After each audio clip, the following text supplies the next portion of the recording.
Hi everyone, welcome back to the channel. In today's video, I'll show you how to add money to Wise using GCash, step by step.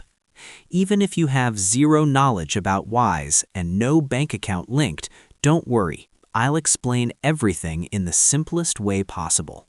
Wise is an international money transfer app that lets you hold different currencies, send and receive money globally, and make international payments at very low fees.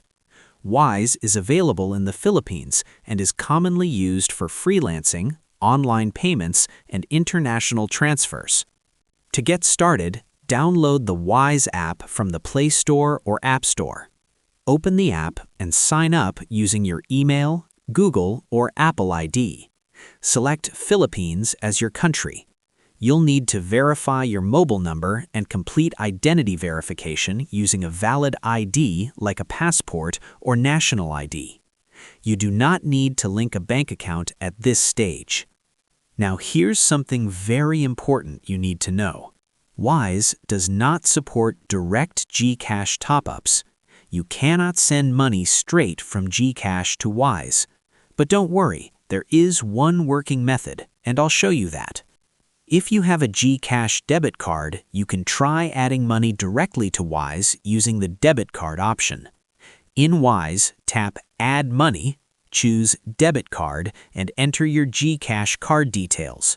However, this method does not work for everyone and may have higher fees or payment failures. GCash to bank transfers usually have very low or zero fees.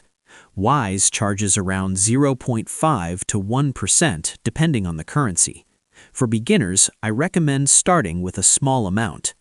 So, to summarize, direct GCash to Wise is not supported, but GCash to bank to Wise is the safest and best option. If this video helped you, make sure to like, subscribe, and comment if you have questions. Thanks for watching, and I'll see you in the next video.